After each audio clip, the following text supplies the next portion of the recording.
Hey, it's W5HRO. I've been trying to get the input capacitance on the grid of this 4400 down a little bit. And what I've discovered is I've got on the tube socket itself, I took the choke off and I took the wire off and I cleaned all the solder off the tube socket pin and I got it down a little bit. And with the tube out of the socket, I'm seeing around, it's hard to keep this thing stable. See what I've done? I'm getting ready to convert this thing over to a short piece of open wire line. I'm gonna try to go through the relays too, but I'm gonna have to probably change the relays out to do it right. But you can see what I've done. So it's gonna be an open wire line feeder from the exciter to this. And I think that's probably, the meter zero as close as I can get it. See, it bounces around. As long as I keep seeing that minus every now and then, it's okay. So I'm seeing, see,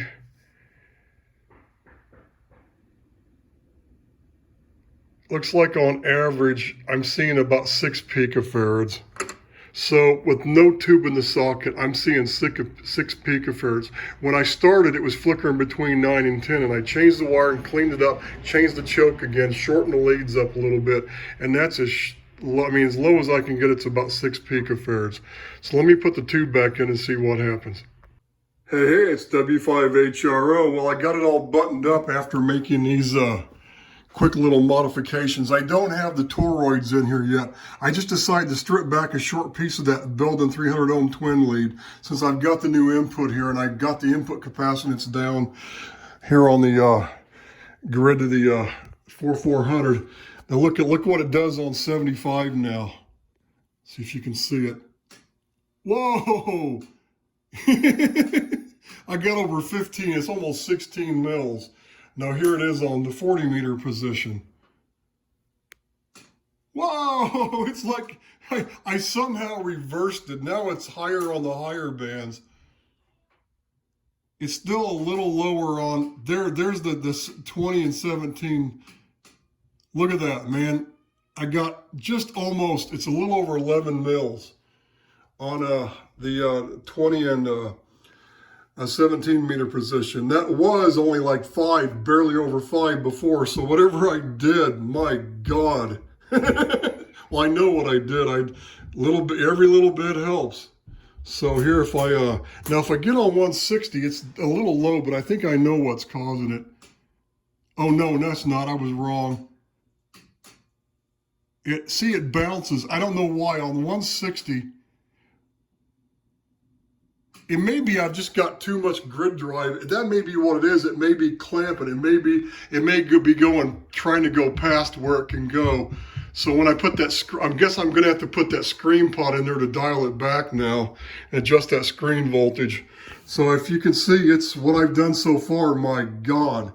So I'm gonna try these toroids tomorrow. I haven't wound them yet. I just now finished all this up. And oh my God, what a difference. Looks like I might get the thing to work on the highest band too. Now I'm not going through the relays, but you know, this is what I've done is like, wow. I think I reduced it down a few more picofarads is why. But it's completely shifted now. I mean, this whole thing is different. So I think we're heading in the right direction. Progress. Like I said, it's Friday, it's pretty hot. I've been sweating like crazy. I just wanted to get this thing in here and see what I did again. I put that to just a speaker jack in the back for twin lead. Because I gotta do open wire, I gotta do a balanced feed, balanced from this to that.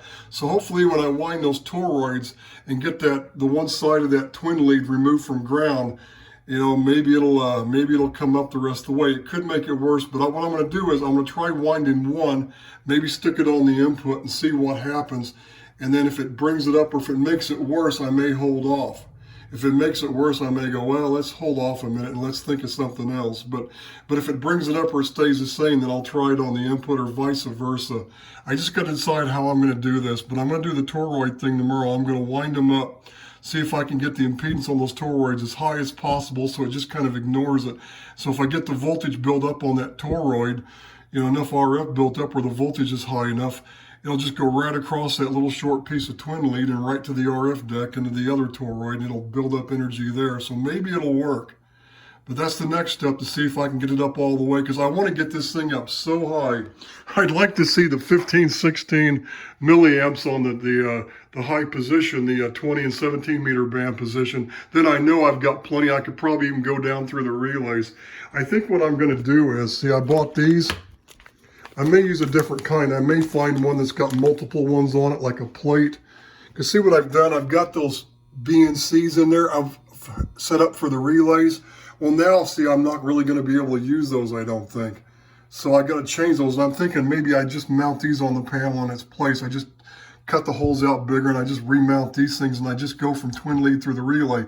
The problem is I need a 4-pole double throw relay and to do it right. And of course, they don't make one for the octal socket.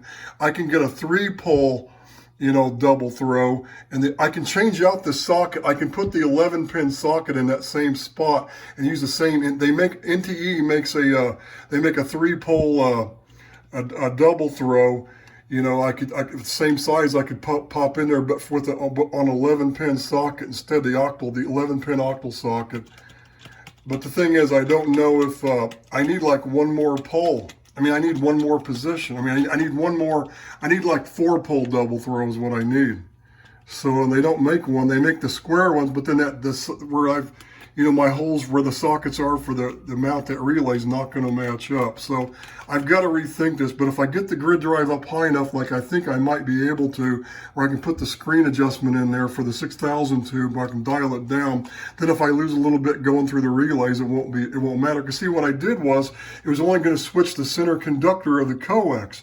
Well, now I got twin lead. I got to switch both sides in and out, because I'm going to have the other side isolated from ground. It's going to be link coupled via those toroids. If it works. That's still a big if. So I'm not going to get ahead of myself, but I put those relays in there because I thought, what, if I don't do that now, then I'm never going to get around to trying to make the SB10 adapter work. I thought, let's just do it now. Now I kind of regret. I wish I would have waited before I put those relays in there, but oh well. Live and learn. You try to do something to save time. In the end, I was afraid I wasn't going to get around to it. It would have been better off at this point if I'd left them out. But I'll make it work. I'll just take those BNC jacks off and I'll put these things or something else in the end. I'll figure something out. So that's it for now. This is W5HR and an O.